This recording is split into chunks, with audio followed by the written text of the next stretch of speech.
Hi friends, this is Trish and welcome to Teacher Therapy. Today I want to talk about the whole topic of the Chicago teenagers running around, rampaging the city and committing all kinds of crime. Now before I even get started, I feel like I need to offer all kinds of disclaimers because no matter what I say and no matter how kindly I say it and no matter how much I say that my intentions are good, some people are just going to click on this video to be mad and comment, and I just have to accept that. But for those of you that actually care to listen to what I have to say, I want you to know that my motivation for talking about this whole subject is love. The truth is, if you love somebody, you don't want to just watch them walk off a cliff without trying to stop them or say something. If you actually love people, you don't want to see them engage in self-destructive practices. If you love someone, you don't want to see them doing things that are going to hurt their opportunities for the future. Now, for some reason in this day and age, people equate love with only being empathetic and only being understanding, but that's only half the equation. The truth is, you can have empathy for a person's situation, yet hold them accountable for their actions and their behavior. You can understand some of the reasons why they might be doing the things that they're doing while firmly letting them know that certain decisions are absolutely unacceptable and will not be tolerated. But in this day and age, people tend to only hear one thing. If somebody hears the word consequences, they automatically switch over to, oh, you must not love them, or you must not care about them, or you must not understand what they've been through. And that's really the narrative in education right now.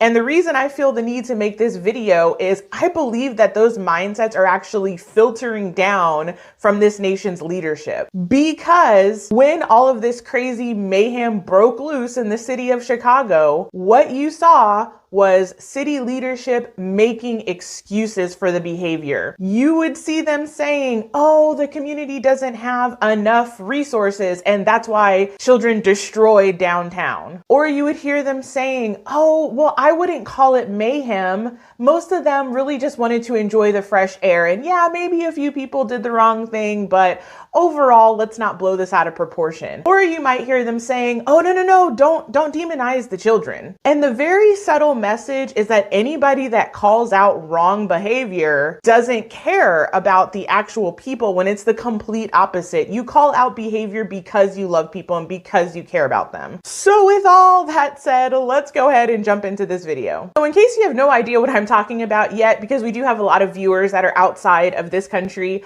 essentially in the city of Chicago for the last several days, there has been mobs of young people basically doing everything that they're not supposed to do. Running in front of cars and traffic, jumping on people's vehicles and destroying them, even destroying a Tesla. There were innocent people that were attacked. There were stores that were absolutely destroyed. They were trying to break into certain places. And of course, there were some people that were just randomly there kind of watching everything. But by and large, it was a complete and utter disaster. And the sad thing is, this isn't new. This has been happening in pockets all over the country. And as we've seen before, this behavior has definitely occurred with certain protests. But in this particular instance, they weren't protesting anything. They were just doing what's called a teen takeover, and they're saying they're going to do it again over the weekend. So one of the big questions that people have is, why is this happening? I've already offered you what community leadership is saying about why this is happening. They're saying a lack of opportunity, a lack of community, places for the children to hang out. But the thing is, that has potentially been the case for decades, and this kind of stuff didn't happen. But what is suddenly happening now that is making these young people feel empowered to do this? And my answer is so simple, you guys. There are no negative consequences for this behavior. And that is exactly what I've been saying about the school systems and why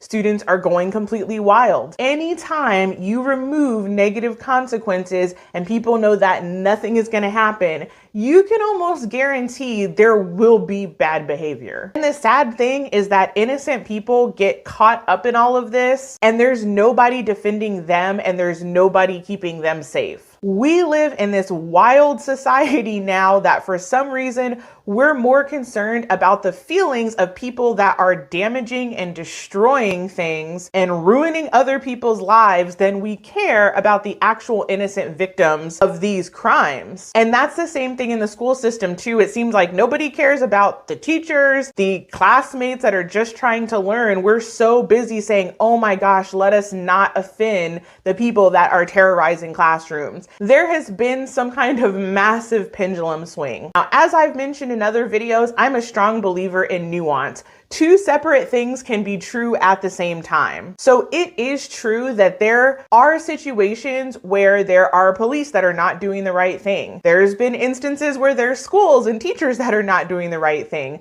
But instead of us dealing with these individual situations, it seems like we've swung all the way to the other end of the pendulum, which now says that police officers can no longer do their jobs. Teachers can no longer do their jobs. And as much as people don't like the comparison, I feel like the role of a teacher and the role of a police officer are similarly hated by the country right now. People don't like authority, they don't like rules, they don't like being told what they can and can't do.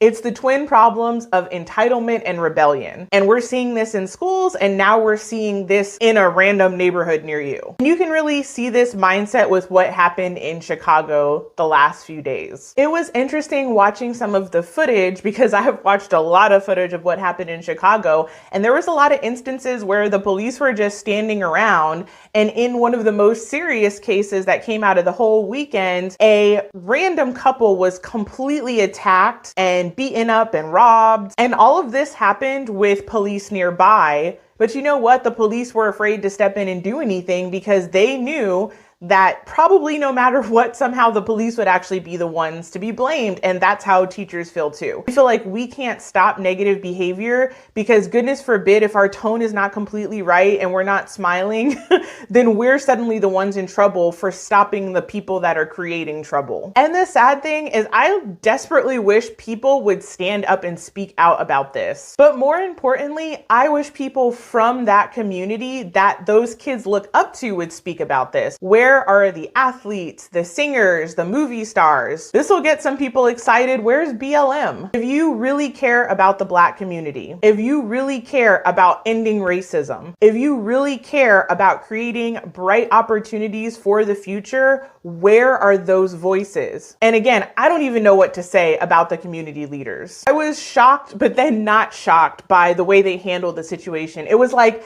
they barely said enough, like, oh, well, we can't condone those actions, but there's always a huge but there. And it's just so upsetting because I cannot reiterate enough, like, this is not love for those teenagers. This is not good for them. And of course, the conversation of parenting definitely comes up. I could only hope that parents didn't realize what their kids were up to. But now that this has happened, I hope that some parents are saying, I don't want my teenager anywhere near areas where there's mobs of other teenagers. I think it would be wonderful if there can be all kinds of community investments into Chicago and for the Chicago city youth. But here's the question that probably nobody wants to say out loud. Why would anybody invest financially for that community when that community is single-handedly destroying things when they get the opportunity? I forgot to even mention this, but grocery stores were just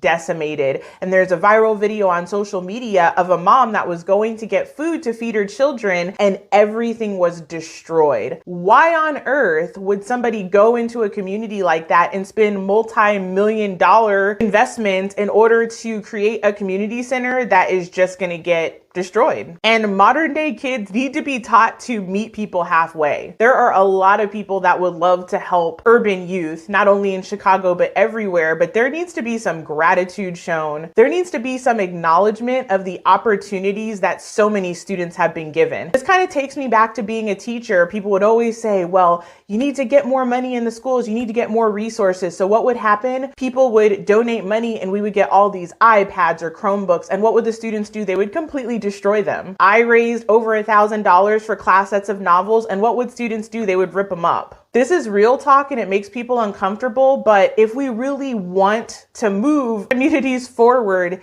these are things that have to be talked about. We cannot just keep playing the victim card and keep saying everybody's against me. Then people try to actually reach out and help you, and then you bite the hand that's trying to help you. Like, that doesn't make any kind of sense. I think another thing that modern youth really need a lesson on is the fact that things cost money. The question is, who is going to pay for this? Should the parents be liable to pay for the damages that their children did? It seems like people don't like that option, but yet they don't want to do anything to make the actual young people pay for anything. People are so against the court system when students and children, whatever, do stuff like this. But all I can say is, what about the people that have had their life investments and all their hard works go up in flames? What about those people? So at the end of the day, we absolutely must raise the standards. I am so tired of hearing about how certain groups of people are so oppressed. Yet it seemed like nobody was afraid of being oppressed when they were running around destroying things right in front of the police officers. Now, this doesn't mean that there aren't reforms that need to be made. This doesn't mean, again, that any institution is 100% right and they can't fix things. It's just that the answer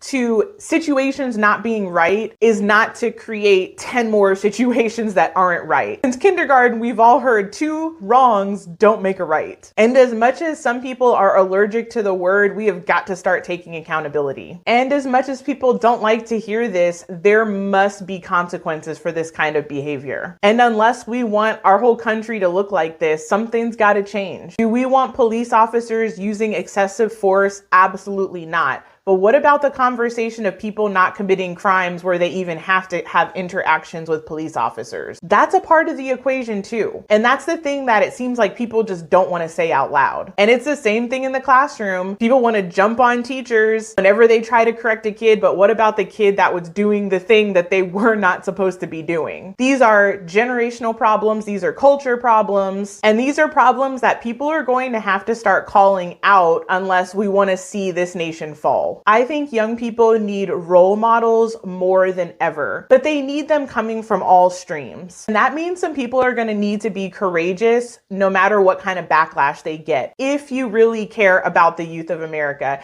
if you really care about Black people, if you really care about poverty, you're going to have to start calling this behavior out. And if you're over 25 right now, then you are the role model for the young people. They're looking at you. They're looking at me. And if they see us behaving this way, then they're going to repeat that behavior. And I want to say again, probably for the 3rd time in the video, you can care about injustice, but also care about holding high standards and accountability. You can see wrongs in a system and confront them while also behaving well and respectfully and doing the right thing yourself. They don't have to be in opposition to each other. I personally really appreciate the Martin Luther King Jr. method. He was all about calling out injustice and pushing for civil rights while also holding up really high standards. He specifically supported nonviolence. And my worry is that the way things are going, it's starting to look like everything that